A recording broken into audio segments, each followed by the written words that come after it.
Discuss करेंगे जो आपका केमिस्ट्री और आपका मैकेनिकल में सेम शिफ्ट में थे, तो इनका एप्टी का पोर्शन सेम था। तो if you talk about difficulty level, तो डिफ़िकल्टी लेवल जो था पेपर का इजी था। इजी आपको इम्प्रेस करने के लिए नहीं बोल रहा हूँ, इजी मतलब सही में इजी था। आप क्वेश्चंस को देखोगे आपको समझ में आएगा। अच्छा, कितने टाइम में हो सकता था, तो इसको कोई भी एक ठीक ठाक एवरेज एस्पिरेंट इसको 16 से 18 मिनट्स इस पोर्शन को देके इसको आराम से रैप अप कर सकता था। अटेनेबल स्कोर, इसमें 12+ मार्क्स आप आराम से इसमें गेन कर सकते थे। अब आपको ये डाउट हो सकता है कि इजी था तो फिर 12+ क्यों, 15 आउट ऑफ 15 क्यों नहीं। अगर मान लो आपका एक क्वेश्चन आपने गलत कर दिया, 9 क्वेश्चन आपने सही कर दिए, एक क्वेश्चन 2 मार्क्स का आपने गलत कर दिया, तो सीधे 13 पे आ गया स्कोर, और -2/3 नेगेटिव मार्किंग रहती है, तो 1.33 वैसे आपका डिडक्ट हो गया, तो आपका स्कोर चला गया ना, मतलब बिलो 13। तो इसलिए आगे बढ़ते हैं। देखो यार, एक क्वेश्चन ये था, आपको दिया था कि 52 मैन जो हैं वो काम को फिनिश कर सकते हैं 10 डेज में, ठीक है। फिर कोई एमरजेंसी हुई तो 12 आदमी अलग भेज दिए गए किसी दूसरे प्रोजेक्ट में, तो बचे हुए जो आदमी हैं वो कितने और ज़्यादा दिन में काम को ख़त्म कर देंगे। तो ये सिंपली मैन आवर डेज का क्वेश्चन है। Man M1 H1 D1 man hour days और M2 H2 D2। तो इसमें कुछ नहीं, इसमें सिंपली वैल्यूज पुट कर देंगे और हमारा आंसर आ जाएगा। आवर्स इसमें है नहीं, तो आवर्स की इसमें कोई वैल्यू डालने की ज़रूरत नहीं है, ठीक है। तो 52 जो मैन है वो काम को फिनिश करते थे 10 दिन में काम को कर सकते हैं। अब उसमें से 12 आदमी चले गए, तो बचे कितने आदमी, 40 मैन बच गए। तो 40 मैन काम को कितने दिन में ख़त्म कर देंगे, 40 मैन जितने दिन में ख़त्म कर देंगे उसको कैलकुलेट कर लेते हैं। तो इसको अगर आप सोल्व करोगे तो 1 0 से 1 0 कैंसिल होगी, 4 1 जा 4, 430। तो आपके जो नंबर ऑफ डेज आ गए, they came out to be 13 days. 13 दिन में वो लोग काम को ख़त्म कर देंगे। आपसे पूछा क्या था, how many number of days more than the original estimate, ठीक है। ओरिजिनल एस्टिमेट से कितने ज़्यादा हैं। ओरिजिनल एस्टिमेट कितना था, ओरिजिनल एस्टिमेट था 10 दिन का, 10 डेज, और ये लग रहा है 13 डेज। तो 13 डेज जो है 10 डेज से कितना ज़्यादा है, 3 ज़्यादा है। तो 3 दिन उस काम को ख़त्म करने में एक्स्ट्रा लगेंगे, तो 3 डेज इसका आंसर हो गया। तो बहुत इजी, बहुत डायरेक्ट क्वेश्चन था, वेरी वेरी बेसिक क्वेश्चन। देखो यार, ये इंग्लिश के पोर्शन का क्वेश्चन है। इसमें आपको बोला है कि one of the greatest innings ever seen in 142 years of test history. तो जो बेन स्टोक्स था, आपको पता होगा, इंग्लिश क्रिकेटर है। Up the tempo in a 5.5 hour long stay of 219 balls, including 11 fours and 8 sixes. That saw him finish on 135 not out as England squared the 5-match test series. इसमें देखो यार, इस question में आपसे पूछा है कि based on their connotations in the given passage, which of the following meanings do not match? कौन से मीनिंग मैच नहीं करते हैं। तो कौन कौन से वर्ड हैं। पहला वर्ड है स्क्वायर्ड। स्क्वायर्ड का मतलब इन्होंने दिया हुआ है लॉस्ट, ठीक है। तो स्क्वायर्ड वर्ड, ये वर्ड कहाँ पे यूज हुआ है, इसमें देखो, England squared the test 5-match test series. तो आपको क्वेश्चन में कंटेक्स्ट दिया हुआ है कि उनके क्रिकेटर ने एक शानदार सेंचुरी लगाई है, तो फिर वो ये क्यों कहेंगे कि मतलब इसकी वजह से दे लॉस्ट द सीरीज। ये आउट ऑफ कंटेक्स्ट है, तो ये गलत दिया हुआ है। सीधे सीधे आप कॉमन सेंस से, आपको मीनिंग नहीं पता उस स्क्वायर का, कोई प्रॉब्लम नहीं है, कॉमन सेंस से आप डिड्यूस इसको कर सकते हो, ठीक है। फिर ये बात करें टेम्पो की। टेम्पो का मतलब इन्होंने दिया एंथुजियाज्म। अब बात करें ग्रेटेस्ट इनिंग्स की। तो ग्रेटेस्ट इनिंग्स से बेन स्टोक्स ने क्या किया, ही अप द टेम्पो को उसने हाई कर दिया, अप कर दिया, ठीक है। तो टेम्पो एंथुजियाज्म ये बोल रहे हैं, तो बिल्कुल हो सकता है, सेंस बनती है। अप का मतलब होता है ऊपर जाना, तो इंक्रीज होना, ये भी ठीक है। सो का मतलब दिया हुआ है रिजल्टेड इन, सो दिया हुआ है यहाँ पे। तो so him finish on 135 not out. तो जो उसकी इनिंग्स थी, साफ साफ कंटेक्स्ट है कि उसकी वजह से 135 नॉट आउट का स्कोर उसने बनाया। ठीक है, 5.5 आवर खेल गए, तो रिजल्टेड इन बिल्कुल सही कंटेक्स्ट है। तो इन्होंने बोला है कि डज नॉट मैच, रॉन्ग वाला पूछा है, तो इसका हो जाएगा ऑप्शन ए। अब अगर इनके मीनिंग्स की बात करें तो जो स्क्वायर होता है, स्क्वायर का मतलब होता है लेवल और इक्वल, बराबरी पे, ठीक है। अगर दो टीम, दो प्लेयर, दे स्क्वायर, तो मतलब they have equal number of goals, points और विंस, ठीक है। स्क्वायर का मतलब ये, तो गेम की सेंस में यूज होता है। डायग्राम से आपको याद रहेगा, ऑडियो विजुअल मेमोरी ज़्यादा रिटेन होती है। टेम्पो का मतलब क्या होता है? टेम्पो का मतलब होता है किसी भी चीज़, किसी भी एक्टिविटी की रेट या उसका पेस, ठीक है। तो उसकी गति, उसकी रफ्तार बोल सकते हो, उसकी एनर्जी, उसकी स्ट्रेंथ, ठीक है। तो आप जैसे एग्जांपल है कि रनिंग हाई टेम्पो, तो हाई स्पीड बोल सकते हो इसको टेम्पो में, या हाई एनर्जी बोल सकते हो, ठीक है। आगे बढ़े, चलिए नेक्स्ट जो क्वेश्चन है इसमें आपको देखा, नेक्स्ट जो क्वेश्चन है इसमें दिया हुआ कि 5 लेवल है PQRST in a linear supply chain, ठीक है, before the product reaches customers as shown in the figure. तो P से जो है कोई प्रोडक्ट है और वो लास्ट में कस्टमर तक जाता है, बीच में 5 लेवल हैं, ठीक है। अब eight each of the 5 levels आपको दिया हुआ कि ईच ऑफ द 5 लेवल्स, अब हर एक लेवल पे क्या हो रहा है, price of the product is increase by 25%। तो हर लेवल पे जो 5 लेवल है, पाँचों के पाँचों लेवल पे प्राइस जो है 25%, 25% का इंक्रीज हो जाता है हर लेवल पे। If the product is produced at level P, level P पे अगर प्रोडक्ट प्रोड्यूस होता है, ठीक है, फिर लेवल क्रॉस करके कस्टमर तक जाता है, तो वहाँ पे उसका प्रोडक्शन का प्राइस है 120 रुपये, 120 रुपीज़ पर यूनिट, ठीक है। तो कस्टमर कितना प्राइस पे करेगा? देखो बहुत ईजी क्वेश्चन है, परसेंटेज का बेसिक क्वेश्चन है। उसका प्राइस है 120 रुपीज़, ठीक है, और हर बार उसका जो प्राइस है 25% बढ़ जाता है। तो 25% बढ़ेगा तो 125% हो जाएगा, यस और नो। और ऐसा कितनी बार हो रहा है? ऐसा हो रहा है 5 बार। तो इसको सिंपली सॉल्व कर दो। कैलकुलेशन के लिए इसमें ऑन स्क्रीन कैलकुलेटर प्रोवाइड किया होता है, तो आपका हो जाएगा 1.25 रेज़ टू पावर 5, तो this will come out to be 366.21। तो इसका हो जाएगा ऑप्शन डी। अब ये जो ऑप्शंस दिए हुए हैं इसमें, बाकी के जो ऑप्शंस हैं वो भी आपके ऑप्शंस पॉसिबल हैं, वो सारे पॉसिबल ऑप्शन दे दिए हैं।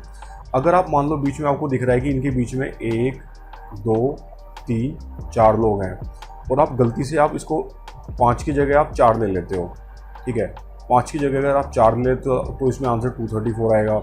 अगर 3 ले लेते हो तो 292 आएगा। अगर 2 ले लेते हो तो 187 आएगा।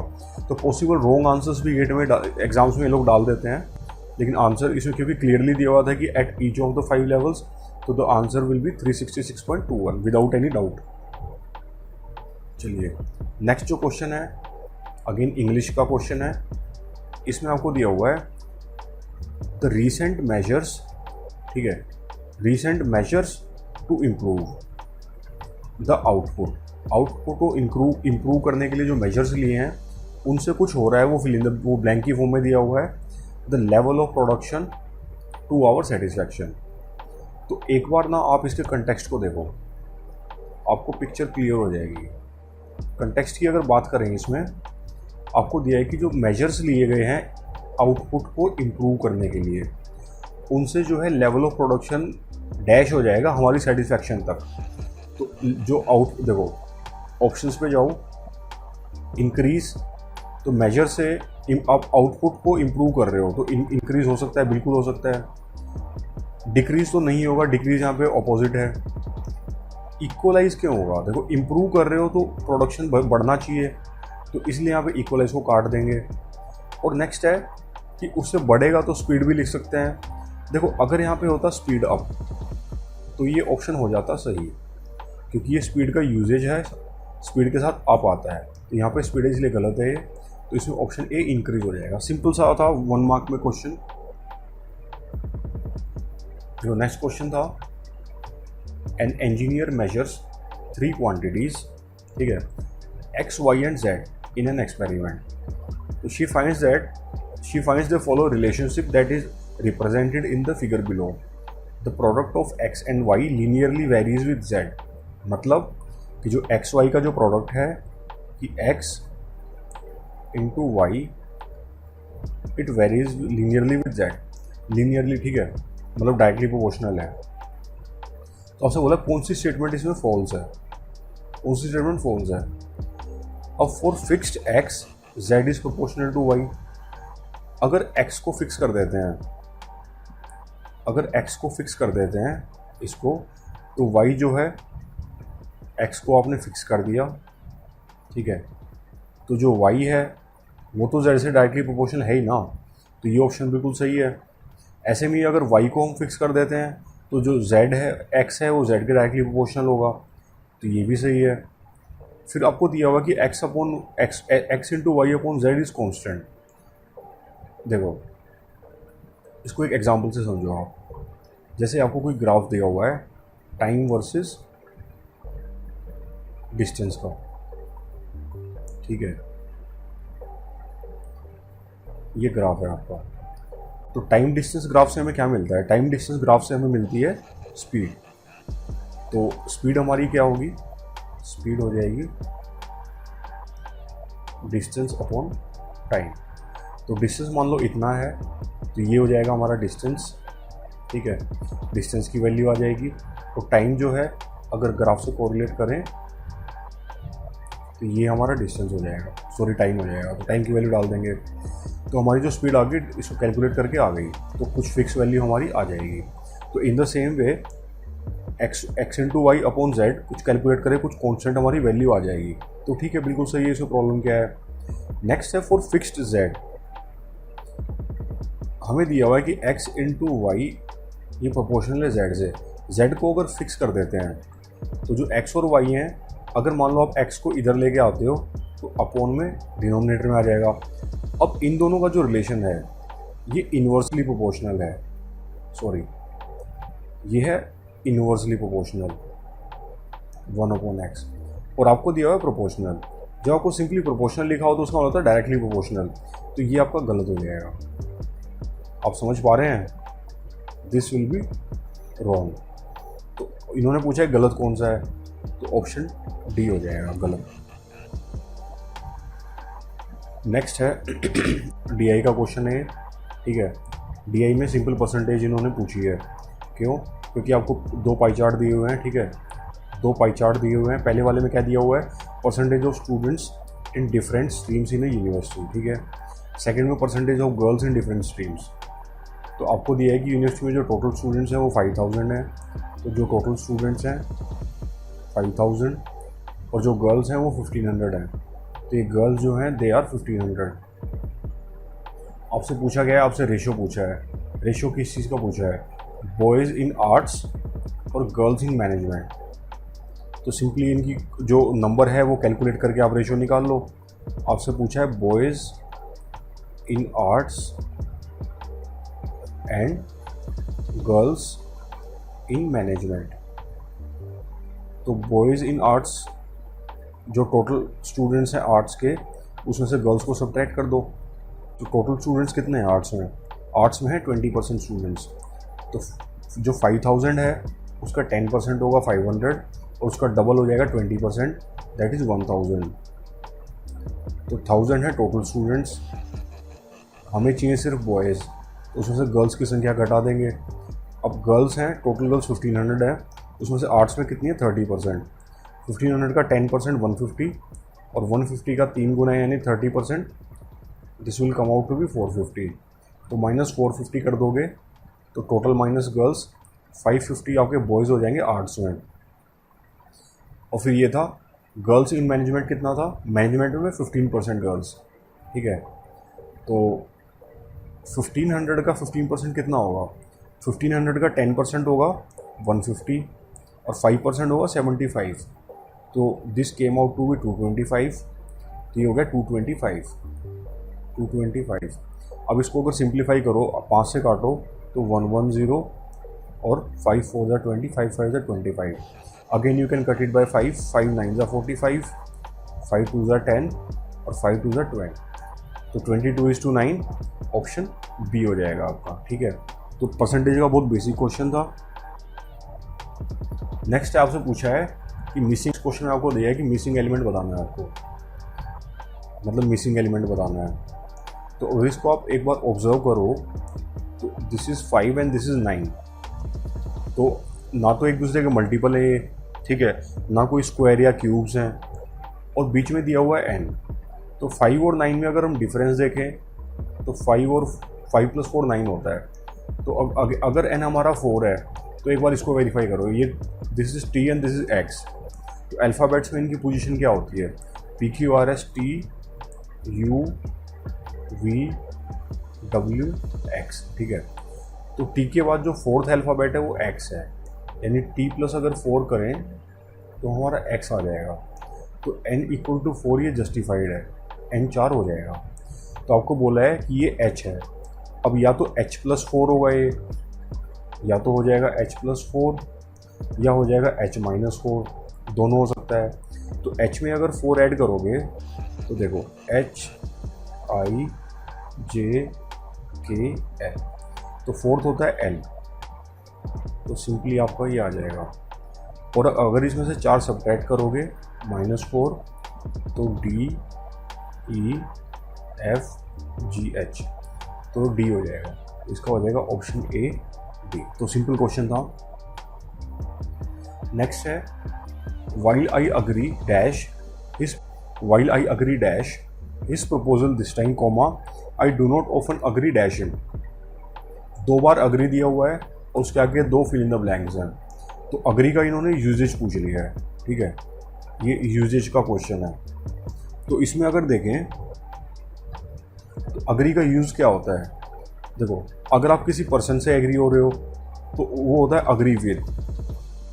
अगर आप किसी पॉइंट पे एग्री हो रहे हो किसी के साथ तो पॉइंट के लिए यूज़ करते हैं एग्री ऑन। और अगर किसी प्रपोजल या डिमांड या क्वेरी से एग्री कर रहे हो तो उसके लिए होता है एग्री टू, ठीक है। आई अग्री विद हिज, अगर प्रपोजल, यहाँ पे प्रपोजल की बात है तो प्रपोजल के लिए क्या होता है, प्रपोजल के लिए होता है एग्री टू, तो पहले आ जाएगा टू, ठीक है। और अग्री हिम, हिम अब ये क्या है, ये पर्सन है, ठीक है, तो हिम के लिए अग्री विद होता है, तो ये विद, तो ऑप्शन बी हो जाएगा। नेक्स्ट है, ये एनालॉजी का क्वेश्चन है इंग्लिश में।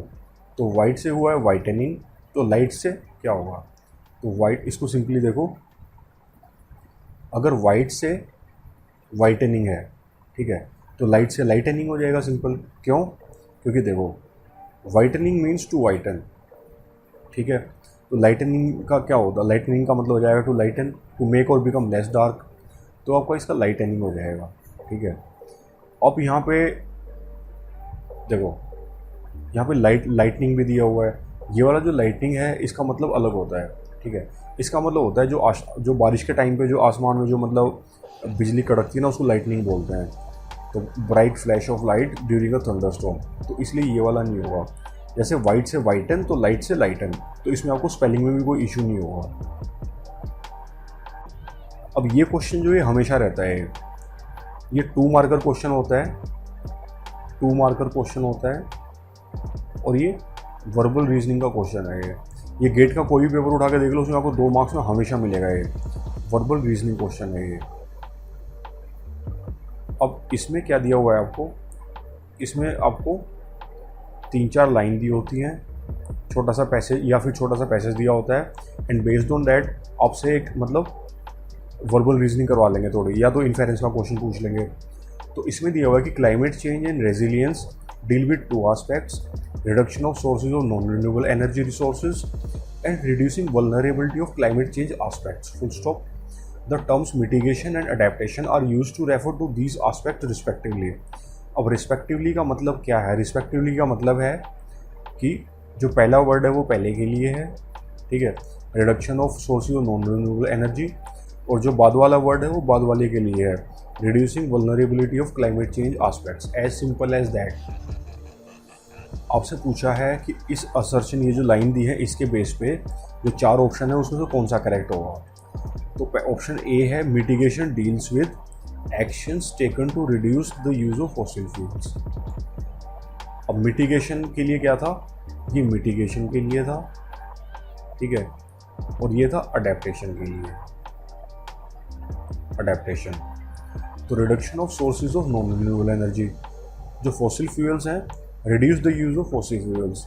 तो रिडक्शन और फॉसिल फ्यूल्स क्या होते हैं, ये नॉन रिन्यूएबल रिसोर्सेज होते हैं एनर्जी के लिए, नॉन रिन्यूएबल रिसोर्सेज। तो ये ऑप्शन बिल्कुल सही लग रहा है, इसको हम रख लेंगे। बाकी अगर देखें, adaptation deals with causes of climate change, ये बात कर रहा है कॉजेज ऑफ क्लाइमेट चेंज, और यहाँ पे बोल रहा है कि रिड्यूसिंग वल्नरेबिलिटी। यहाँ पे तो कोई सेंस नहीं बनी, दिस इज रॉन्ग। फिर ऑप्शन सी, नेक्स्ट ऑप्शन में बात कर रहा है कि mitigation deals with consequences of climate change. अब मिटिगेशन है ये, इसमें बात कर रहे हैं reduction of sources of non renewable, तो कॉन्सिक्वेंसेज की तो कोई बात नहीं, इसलिए गलत हो जाएगा ये। लास्ट ऑप्शन है adaptation deals with action taken to combat green house gas emissions.